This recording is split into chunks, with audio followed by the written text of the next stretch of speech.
மட்டக்களப்பில் படுகொலை சம்பவங்களோடு பிள்ளையானுக்கு நெருங்கிய தொடர்பு அம்பலப்படுத்தி இந்த இடத்தில் இந்த நபர்களை கொலை செய்ததை உறுதிப்படுத்தியது சிஐடி.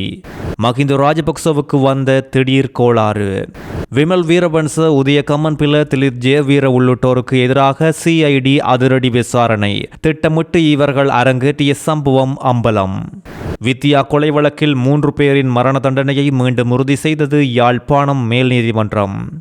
கம்பஹாவின் பல பகுதிகளில் இன்று 19 மணத்தியால நீர்வெட்டு. சமூக வலைதள அவதூறுகளுக்கு முகம் கொடுக்க முடியாமல் ஞானசார தேரர் எடுத்த முடிவு.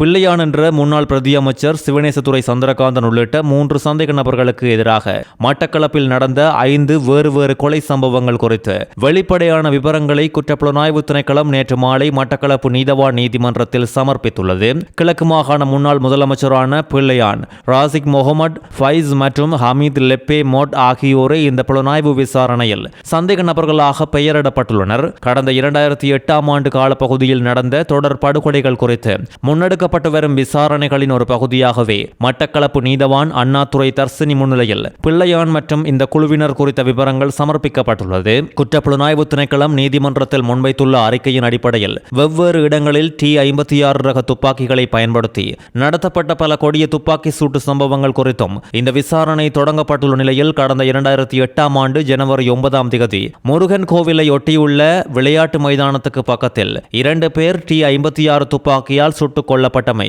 மற்றும் 2008 மே 22ஆம் தேதி காத்தான்குடி பிரதான வீதியில் 2 பேர் சுட்டுக் கொல்லப்பட்டமை போன்ற சம்பவங்கள் இதில் உள்ளடக்கப்பட்டுள்ளது. அடுத்து அடையாளம் தெரியாத ஆயுத குழு ஒன்றினால் வவுனதீவு காவல்துறை அதிகார எல்லைக்கு உட்பட்ட கொத்தியாப்புல பகுதியில் வாழ்ந்து வந்த அழகத்துறை தர்மலிங்கம் என்ற நபர் சுட்டுக் கொல்லப்பட்ட சம்பவம் குறித்த முழு விவரங்களையும் குற்றப்புலனாய்வு திணைக்கள அதிகாரிகள் நீதிமன்றத்தில் இப்பொழுது சமர்ப்பித்துள்ளனர்.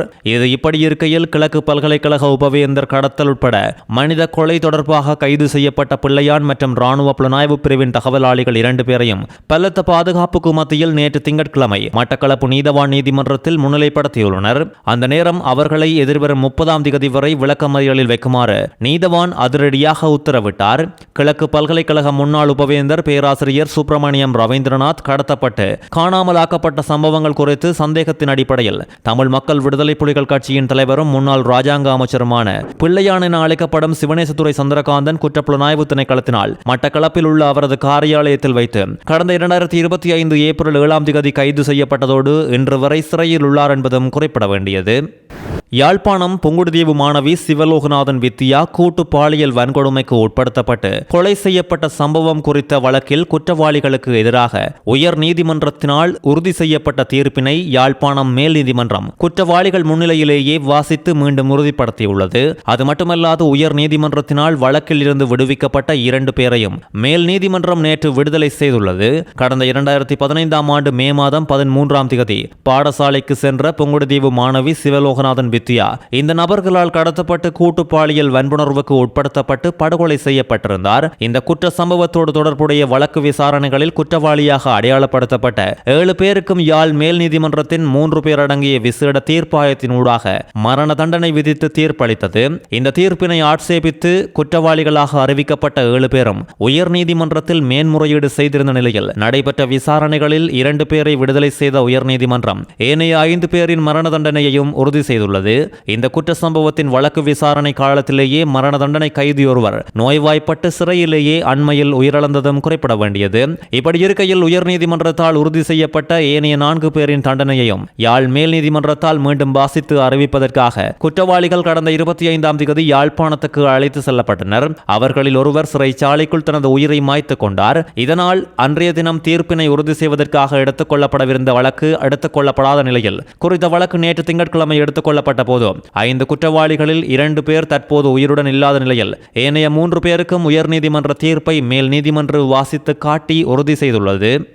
சமகால அரசாங்கத்தின் பிரதியமைச்சரோடு நடந்த உரையாடலில் கதைத்த விடயங்களை மறந்துவிட்டதாக முன்னாள் ஜனாதிபதி மஹிந்த ராஜபக்ச சற்று முன் தெரிவித்துள்ளார். ஜனாதிபதி சட்டத்தரணி உப்புல் குமார பெர்மோவின் மகனின் இறுதி கிரியைகளின் நேரம் மஹிந்த உள்ளிட்ட பல அரசியல் பிரமுகர்கள் அங்கு சென்றிருந்தனர். அந்த நேரம் அங்கு முன்னாள் ஜனாதிபதி மஹிந்த ராஜபக்சவின் பக்கத்தில் சென்ற பிரதியமைச்சர் சுனில் வட்டக்கல மிக நெருக்கமாக கலந்துரையாடியுள்ள காணொலி ஒன்று சமூக வலைதளங்களில் வெளியான நிலையில் அரசியல் மட்டத்தில் பெரும் பேசுபொருளாக மாறியுள்ளது. இந்த நிலையிலேயே சமூக வலைதளங்களில் பரவி வரும் குறித்த காட்சியை தான் பார்த்ததாகவும் என்ன விடயங்களை தெரிவித்தார் என்று தனக்கு சரியாக ஞாபகம் இல்லை என்றும் மஹிந்த ராஜபக்ச தெரிவித்துள்ளார். அத்தோடு இது குறித்து பிரதி அமைச்சர் சுனில் வட்டக்கலவிடம் கேட்டபோது சமூக வலைதளம் இதனை ஒரு பெரிய விடயமாக பரப்பி வருகின்றதாகவும் குற்றம் சாட்டியுள்ளார். மஹிந்த ராஜபக்சவிடம் உயிரிழந்த இளைஞனின் திடீர் மரணத்திற்கான காரணத்தை கூறியதாகவும் அதனை தவிர்த்து வேறெந்த அரசியல் விடயங்களையும் பேசவில்லை என்றும் இவர் தெரிவித்துள்ளார். திட்டமிட்ட முறையில் குழுவாக சேர்ந்து அரசாங்கத்தின் நடவடிக்கைகளை குழப்புவதாக முன்னாள் நாடாளுமன்ற உறுப்பினர்களான உதய கமன்பில, விமல் வீரபன்ச, நாடாளுமன்ற உறுப்பினர் திலித் ஜேவீர உள்ளிட்ட குழுவினருக்கு எதிராக விசாரணைகள் ஆரம்பிக்கப்பட்டுள்ளதாக குற்றப்புலனாய்வு திணைக்களம் கோட்டை நீதவான் பசன் அமரசேன முன்னிலையில் விவரங்களை சமர்ப்பித்துள்ளது. உயிர்த்த ஞாயிறு தாக்குதல் புலனாய்வு விசாரணைகளுக்கு இடையூறு விளைவிக்கும் வகையிலும் நீதிமன்றத்தை அவமதிக்கும் வகையிலும் அரச புலனாய்வு சேவையின் முன்னாள் பணிப்பாளர் சுரேஷ் சாலை தொடர்பாக இலத்திரனியல் மற்றும் சமூக ஊடகங்கள் மூலம் கருத்துக்களை வெளியிட்டமை குறித்தும் இவர்கள் மேல் இந்த விசாரணைகள் முன்னெடுக்கப்பட்டுள்ளதாக வெளிப்படுத்தப்பட்டுள்ளது. சுரேஷ் சாலை தொடர்பாக முன்னாள் நாடாளுமன்ற உறுப்பினர்களான உதய கமன்பில, விமல் வீரபன்ச, நாடாளுமன்ற உறுப்பினர் திலித் ஜேவீர மற்றும் சுகீஸ்வர பண்டார, அசங்க நவரத்ன, மஹிந்த பத்ரன் ஆகியோரால் வெளியிடப்பட்ட கருத்துக்கள் குறித்தே இந்த விசாரணைகள் ஆரம்பிக்கப்பட்டுள்ளதாக குற்றப்புலனாய்வு திணைக்களம் அம்பலப்படுத்தியுள்ளது. இலத்திரனியல் ஊடகங்கள் வாயிலாக நீதிமன்றத்தை அவமதிக்கும் வகையில் கருத்துக்களை வெளியிட்ட இந்த நபர்களை எதிர்வரும் ஜூலை மாதம் 1ஆம் தேதி நீதிமன்றத்தில் முன்னிலையாகுமாறு அறிவித்து அழைப்பாணையை பிறப்பிக்குமாறு குற்றப்புலனாய்வு திணைக்களம் இதன்போது நீதிமன்றத்திடம் கோரிக்கை விடுத்துள்ளது. அத்தனக்கல்ல கரஸ்னாக்கல்ல நீர் சுத்திகரிப்பு நிலையத்தில் நடக்கவுள்ள அவசர பராமரிப்பு வேலைகள் காரணமாக கம்பக மாவட்டத்தின் பல பகுதிகளில் நீர் விநியோகம் துண்டிக்கப்படவுள்ளதாக தேசிய நீர்வளங்கள் மற்றும் வடிகாலமைப்பு சபை அறிவித்துள்ளது. இன்று 16ஆம் தேதி முற்பகல் 8 மணி முதல் நாளை 17ஆம் தேதி அதிகாலை 3 மணி வரை 19 மணித்தியாலங்களுக்கு இவ்வாறு நீர் விநியோகம் துண்டிக்கப்பட உள்ளது.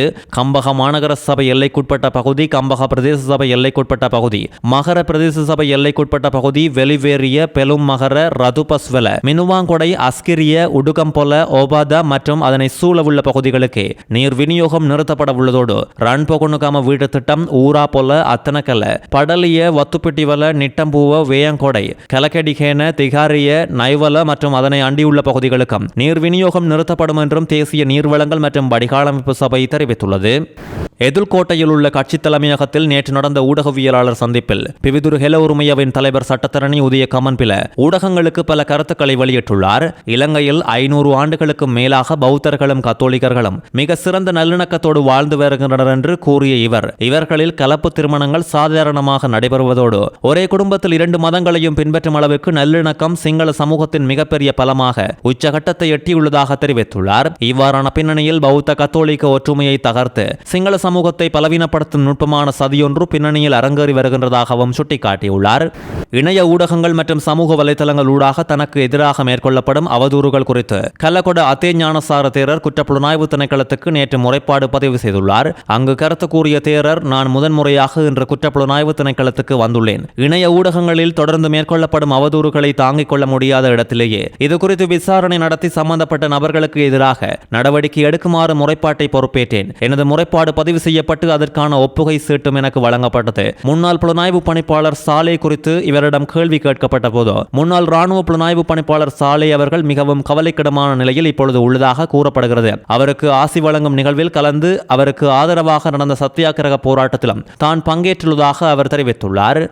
தென்மாகாண முன்னாள் முதலமைச்சர் சான் விஜயால் டி சில்வாவின் பிரத்யேக செயலாளர் ஒருவர் லஞ்ச ஊழல் ஒழிப்பு ஆணைக்குழுவினால் நேற்று கைது செய்யப்பட்டுள்ளார். அரசாங்கத்திற்கு 16 மில்லியன் ரூபாய் பண நஷ்டத்தை உண்டாக்கியதனூடாக ஊழல் குற்றச்சாட்டினை செய்துள்ளார் என்ற அடிப்படையிலேயே இவர் கைது செய்யப்பட்டுள்ளார். தென்மாகாண முதலமைச்சின் கீழ் இயங்கும் தென்மாகாண அபிவிருத்தி அதிகார சபையினால் நடைமுறைப்படுத்தப்பட்ட தென்மாகாண சபை உறுப்பினர்களின் பண ஒதுக்கீட்டின் கீழ் தென்மாகாண பொது தன்னார்வ சங்கங்களுக்கு நாட்காலிகளை கொடுப்பதற்கு உரிய கொள்முதல் வழிமுறைகளை மீறி உற்பத்தி நிறுவனம் ஒன்றை தெரிவு செய்து அந்த நிறுவனத்திற்கு சாதகமாக செயல்பட்டமை குறித்து விசாரணைகள் நடத்தப்பட்ட பின்னர் இவர் கைது செய்யப்பட்டுள்ளார்.